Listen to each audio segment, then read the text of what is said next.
Try hard. If I said that to you, it could be a suggestion, imploring you to put more effort into a task. But if I called you a try hard, that might sound like a put down, someone who's a little too eager. And maybe you will read a bit of both of those meanings into the title of a new book called Try Hard: Creative Work in Progress. It's a meditation on what it takes to make something meaningful, whether that's a song, a painting, a poem, or whatever it is that you feel you are compelled to do. Joining me now is its author, Max Kerman, who you might also know as the frontman of the band Arkells. Good morning, Max.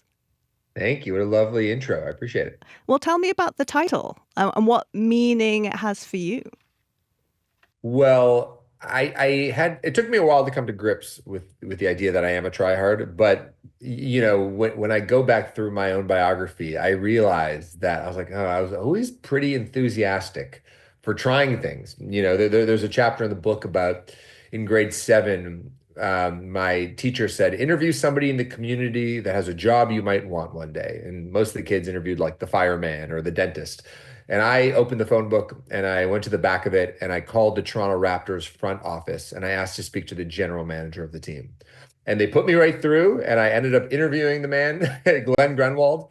And we developed sort of a friendship and I know Glenn to this day. And that instinct to pursue the thing that was most entertaining is something that has, I think, served me really well. And I think it's antithetical to some degree to the idea of someone in a band, because I think a lot of artists often are seen as distant or, maybe introverted a little bit or, hard to communicate with sometimes. But I feel like the ones that have some kind of staying power or have some longevity or seem to enjoy the work aren't afraid to earnestly chase after the thing they really like.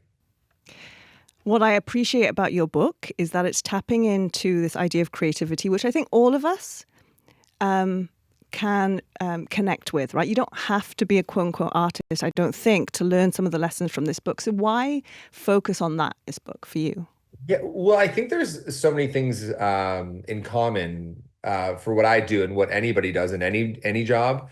And my first love was sports, and I think about a band as like the starting five on a basketball court. Like somebody's responsible for bringing up the ball, someone's got to get the rebounds, somebody's got to score, someone's got to be the defensive stopper. And in a band, it's like somebody's got to drum, somebody's got to be the lead singer, somebody's got to be the bassist in a more of a supporting role.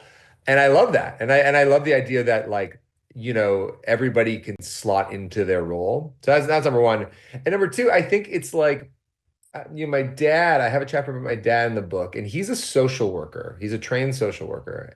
But halfway through his career, he invented his own business. He invented a job for himself where he puts on continuing education conferences for mental health professionals. And the way I describe it to people who aren't familiar, he's basically a concert promoter for therapists. He'll bring in someone who's written an interesting book about marriage counseling or PTSD, and people can sign up. Anyway, he has run his business out of our family home for the last 30 years. To save money, he had to, we never got a second phone line. So during the day, if the phone rang, we had to pick up the phone. Hello, Leading Edge Seminars. How may I help you? And then they'd ask for Michael Kerman, and I'd say, Dad. And he had to outsource the work he wasn't good at, which is a lot of things. My mom is a graphic designer, and she designed the brochures, and my sister would help out. And when I look back on all of that, it's like, oh, that's basically running a band. That's just running a band. He had an idea for, he wanted to bring people together. He had an idea of what would be interesting for his days, and then he invented it. So I don't know. I think when you think about it like that, it's like there's a lot of creativity that goes into even that pursuit. So I hope the book has a wider appeal than someone who wants to learn how to play G, C, and D on the acoustic guitar.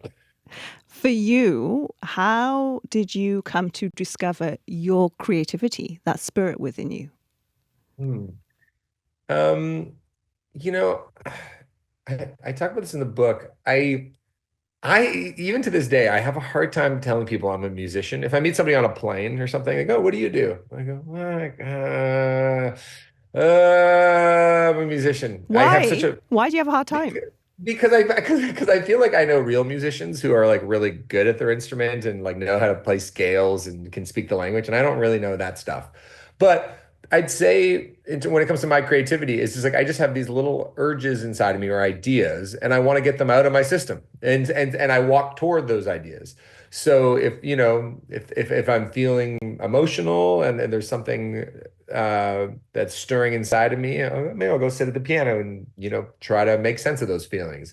But also, once the songs are recorded, okay, how do you make an interesting TikTok about it? Or what's a tweet? Or what does the show look like? So they're just sort of creative riddles that I've been trying to solve my entire life. And I think, yeah, I never really thought of myself as like an artist. I just think of myself someone who just like likes engaging in creative riddles all day. How comfortable are you with being vulnerable on with your creativity to the public? I mean, I think that's the beautiful part about songwriting, is you can create your own world within a song, and you can let the music and the lyrics speak for themselves. um with this kind of book, um it didn't feel like a particularly vulnerable thing because I was talking about the nuts and bolts of what I do all day, and I enjoy talking about that. People's eyes have always lit up when I start describing what my day looks like, and also like how things came to be. How did we meet? How did the guys in the band meet each other? How did we begin to write songs? How do we get better as performing? But I do think, to answer your question about vulnerability, those are the best parts of life, is when you can be open and share with other people. And I have a really good group of male friends who are not afraid to pick up the phone and ask for advice or ask for some company or to work through issues in their own life. And I'm really grateful for that, because I know that's not always the case with a lot of people. But I just think there's like life just gets so much more interesting when you get into the deeper stuff. It's interesting that you mention your male friends and how comfortable you are kind of talking to each other about kind of deeper emotional things. You referenced your father. Like it does Hmm. feel like there's a strong kind of male energy in your life and your creativity and in the way you see things. Is that fair? What Yeah, do you think? yeah, totally. My dad my dad's a really sweet guy, and he's got like a soft touch. And I think in part because he's a social worker, and I think a lot of social workers just have that naturally. Yeah, and I have a really good eclectic group of friends that keep each other honest. Yeah, and people all do different things, like one's a mental health professor at a university, one works in security for the government. Another, works in branding. It's like we're all over the spectrum, but we enjoy each other's company, and we really like talking things through. Part of the journey, I imagine, for a creative is, when you're putting your work out there, is the very real possibility of being rejected, right? How Mhm. did you deal with that? What I've learned is even when you have some commercial success, the goalpost just moves. So even if you've been validated and you have a little bit of wind in your sails and you can pat yourself on the back, it doesn't mean you become satisfied at all. Like if anything, you want more, and you're wondering, why don't I have more? So that is the disclaimer, I think, to my answer. Mm. And my answer is the only thing, and I really mean this, the only thing that has ever saved me when it comes to this idea of rejection and acceptance and how people feel about me, is the only thing that's ever solved my problems is diving back into the work, is being so immersed in the work and trying to figure out how to create something that is the best possible thing that you could create, because that is the only thing that will distract you enough from all the other thoughts that are the intrusive thoughts that will paralyze you. So for me, I just feel better when I'm back in the project, and I'm trying to figure out how to make it work. And that could be writing the book, that could be going on tour and thinking about how to talk to the audience that night. I just went on this book tour last week, and I didn't want to make it a sit down conversation. I wanted to kind of make a one man show out of it. So then that became my creative project for the week. And that actually was like such a better use of my time than worrying about like how many books I've sold. What does the act of creating, that process of creating, do for you? Like whether that's psychologically, emotionally, spiritually, physically, what does it do for you? Hmm. I think it's a release. I think it's really a release for me. because I just have these ideas inside of me, and I want to get them out into the world. And this is not for like for commercial sake. I have many and most ideas I have like don't have any commercial potential, or I have other ideas that I pursue that don't pay me anything. But it's something inside of me that I just want to be a part of, that I want to express. And and here's the thing, I really, for anybody listening, that if I come off as sounding like somebody who's different than you, listener at home, I am truly not. Every single person has the ideas and feelings inside of them. And the only difference between me and someone who doesn't think of themselves as an artist is that I've just like given myself permission to express those ideas. So give me an example of one idea. You talk about this idea of creative riddles. Like, what's one thing you're mulling over right now that's kind of percolating inside of you that you need to kind of like get out there?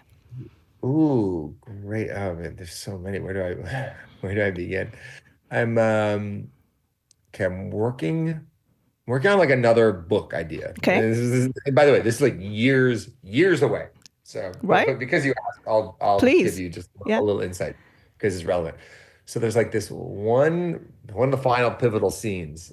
I need one of the characters to say a bunch of really funny, like roast style jokes. Oh. And I don't have that in I like I'm not that funny. So I'm gonna call my friend Mike, who I do a podcast with, who's one of the funniest writers I've ever met, and such a funny guy. And I've talked to him about like what the scene looks like. And I'm like, can you write me some one-liners? And that's how I'm gonna work on that chapter of the book. And it's so and Mike is so funny. He's so wickedly funny that all I have to do is like kind of set the scene for him, and he's delivering these angers. And honestly, that's the best part of my day is hearing Mike riffing with Mike. And that's one thing. We've got a sneak peek into your creative brain, and for that I am very thankful. Thank you so much, Max. Thank you. Max Kerman is the author of Try Hard, Creative Work in Progress, and he's also a member of the band Arkells.